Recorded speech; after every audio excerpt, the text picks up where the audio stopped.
Welcome to e learning Odisha. आज आम fundamental rights chapter article 16 देखा। आर्टिकल 16 गोटे important article. Article 16 provides for equality of opportunity in matters of public employment. Public employment क्षेत्र में equal opportunity व्यवस्था रहिबो समस्त भारतीय सिटीजन मानक पई। आर्टिकल 16 लैंग्वेज अनुसार no citizen shall be discriminated only on grounds of religion, race, caste, sex, descent, place of birth, residence or any of them in matters of public employment. Public employment क्षेत्र में कौन सी भारतीय citizen को सहित discrimination करा जीवनी एई सातटी ground जहाँ ये मेंशन होती सातटी ground religion, race, caste, sex, descent, place of birth और रेसिडेंस। सो डिसेंट ये कौन कि जमती कौन सी इंडियन लोक सपोज अमेरिकन सिटीजनशिप नौ अमेरिकार सिटीजन होकि रोचे किंतु इंडियन डिसेंटर बोली आम कहते सेमती कौन सी फॉरेन डिसेंटर लोक जदि इंडियन सिटीजनशिप पाए ताहले इंडियार पब्लिक एम्प्लॉयमेंट क्षेत्र में ताकू डिस्क्रिमिनेट करी हबन। माने कौन कि पब्लिक एम्प्लॉयमेंट रो मैटर रे आमे कौन सी इंडियन सिटीजन को यही जो सातटी ग्राउंड आधार रे तांको पब्लिक एम्प्लॉयमेंट रु वंचित करिबा नाही बा पब्लिक एम्प्लॉयमेंट रे तांको सहित कौन सी प्रकार डिस्क्रिमिनेशन करिबा नाही। आमे काहाकू प्रिफरेंस भी देई परिबानी सातटी ग्राउंड रे। डिस्क्रिमिनेशन माने कौन कि आमे प्रिफरेंस भी काहाकू दबानी काहाकू डिसएडवांटेज रे भी पकईबानी यही सातटी ग्राउंड रे। ये सातटी जेकोसी गोटे ग्राउंड हो बा ताठू अधिक ग्राउंड हो कौन सी ग्राउंड आधार रे आमे डिस्क्रिमिनेशन करवानी काहाकू प्रिफरेंस दबानी क्या सहित कौन सी डिसएडवांटेज होता भाया सिचुएशन क्रिएट करवा ना। यही जो जनरल प्रोविजन आम आर्टिकल 16 देखुं आर्टिकल 16 ने फर्दर आम किसी प्रोविजन देखा जो गुड़िक जनरल प्रोविजन टू आम टे देखा कि तार से जनरल प्रोविजन रे एक्सेप्शन गुड़िक जमीती प्रथम प्रोविजन होची कौन कि पार्लियामेंट में by law prescribe residence as a requirement for appointment under state government and UTs. राज्य सरकार एवं यूटीज बा केंद्र शासित अंचल गुड़िक तांको अंडर रे जो अपॉइंटमेंट बाहर जो पोस्ट रे अपॉइंटमेंट हबार थिबो सेथिपाई पार्लियामेंट माने लोकसभा एंड राज्यसभा मिसिकी जो लॉ तैयारी करेंगे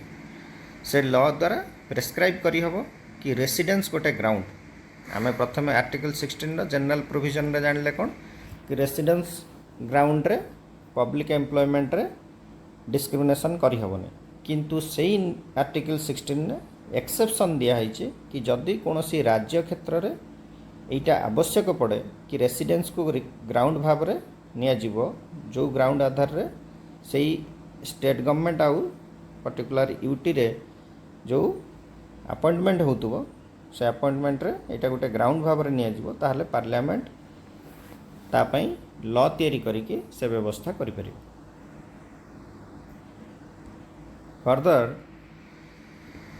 स्टेट रिजर्वेशन रखी परिबो अपॉइंटमेंट क्षेत्र रे।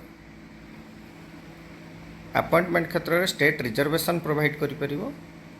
बैकवर्ड क्लासेस ऑफ सिटीजन मानक पई जदि स्टेट रो मतरे से backward classes of citizens adequately represented होनांती स्टेट अंडर रे थिबा सर्विसेस रे। सो स्टेट अंडर रे जो सर्विसेस अच्छी जो पब्लिक सर्विसेस रोचे गवर्नमेंट सर्विसेस रोचे से गवर्नमेंट सर्विसेस रो अपॉइंटमेंट क्षेत्र में रिजर्वेशन रखी हम बैकवर्ड क्लासेस ऑफ सिटीजन को पाई जदि स्टेट रो मतरे backward classes of citizen sufficiently represented होनांती बा एडिक्वेटली रिप्रेजेंटेड होनांती स्टेट रो सर्विसेस गुड़िक एंड सही क्षेत्र में रिजर्वेशन रखी हबो एवं सही भाव रे वर्तमान आमे देखुचंती कि पब्लिक एम्प्लॉयमेंट क्षेत्र रे इंडिया रे रिजर्वेशन रो व्यवस्था करा जायछि एवं SC ST OBC SC BC ए क्लास रो सिटीजन माने वर्तमान रिजर्वेशन अवेल कर। तापर प्रोविजन होची कि प्रमोशन रे रिजर्वेशन प्रोवाइड करी हबो एंड ए रिजर्वेशन प्रमोशन ने रखिला बेले कॉन्सिक्वेंशियल सीनियरिटी रो व्यवस्था करा जायछि। ई प्रमोशन ने reservation SC and ST community को अवेलेबल अछि। कॉन्सिक्वेंशियल सीनियरिटी माने आमे एया बुझिबा कि जदि जड़े व्यक्ति रिजर्वेशन पाइले रिजर्वेशन रो सुविधा पाइले प्रमोशन रे आउ ता द्वारा प्रमोटेड हेले एंड प्रमोटेड हो सारा पर से जो नुआ पोस्ट को जिबे जदि से पोस्ट टी तांकर बैचमेट माने होल्ड करथुवा पोस्ट टू हायर पोस्ट होता है ताहले से हायर पोस्ट होल्ड करथुवा जोगु तांको बैचमेट एवं तांकठू जो पोस्ट रे जो पोस्ट गुड़िक तांकर होल्ड करथुवा पोस्ट टू जूनियर से समस्त पोस्ट रे थिबा व्यक्ति मानक ऊपर सीनियरिटी से एंजॉय करिवे। एई प्रमोशन जोगु एई सीनियरिटी जेहेतु से अवेल कले ताकू कॉन्सिक्वेंशियल सीनियरिटी आमे कहउछत। नेक्स्ट प्रोविजन होची कि कैरी फॉरवर्ड हबो पोस्ट गुड़िकर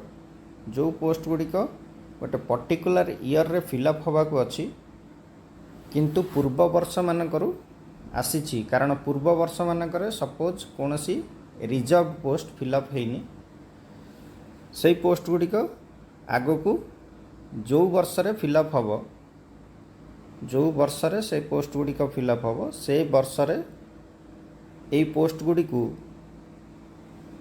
क्लब करिकी फिलअप जदिओ करा जिवो अपॉइंटमेंट पाई नोटिस आसीबो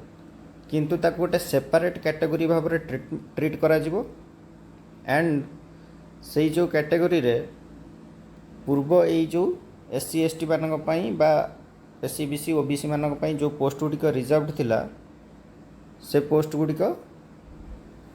पई नोटिस ऑफ अपॉइंटमेंट डिक्लेयर करा जिवो आउ से क्षेत्र रे 50% सीलिंग एप्लीकेबल हबो नाही। 50% सीलिंग रो माने आमे जानी चंती कि सुप्रीम कोर्ट रो जजमेंट रे एक कथा अछि कि टोटल नंबर ऑफ पोस्ट जहा नोटिफिकेशन रे डिक्लेयर करा हैतिबो से टोटल डिक्लेयर्ड पोस्ट रो 50% रु अधिक पोस्ट रिजर्व्ड रही परिबो नाही किंतु ए जो कैरी फॉरवर्ड हेतिबो पोस्ट गुड़िक ए गुड़िक ओवरऑल 50% रिजर्वेशन पाई गणा जीव नाही तेणु याकू जेहेतु ये गुड़िक पूर्व वर्षरु रिजर्व्ड सीट थिला आ याकू कैरी करिक आनिकी फाइनली गोटे वर्ष रे जेतेबेले नोटिस बाहरुची रिक्रुटमेंट रो सेतेबेले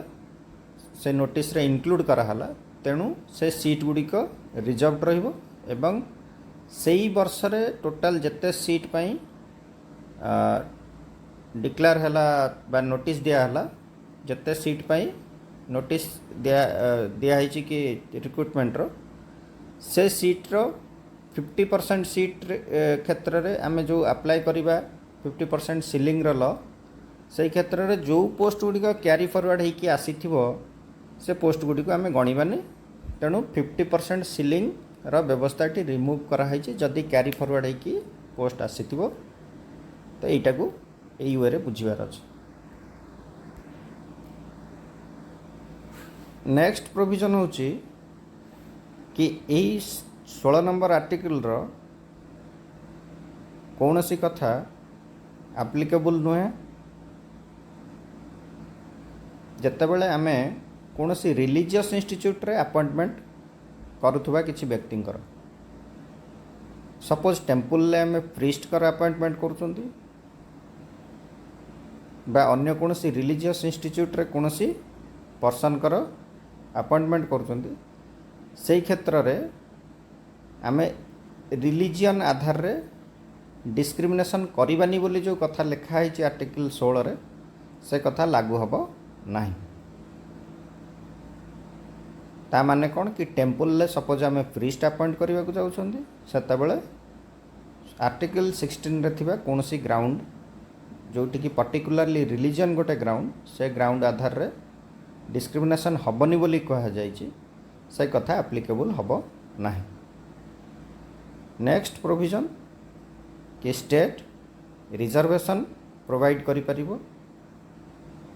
अपॉइंटमेंट रे एंड पोस्ट मानक इकोनॉमिकली वीकर सेक्शन मानक पई in addition to existing reservation जहाँ SC ST OBC and state level SC BC community मानक पई ऑलरेडी अच्छी एक्जिस्टिंग रिजर्वेशन सहित स्टेट इकोनॉमिकली वीकर सेक्शन मानक पई भी रिजर्वेशन प्रोवाइड करि परिबो एंड ए reservation maximum 10% of total post जहाँ प्रेस्क्राइब होइतिबो तार मैक्सिमम 10% जाए ए रिजर्वेशन रहिबो इकोनॉमिकली वीकर सेक्शन का पई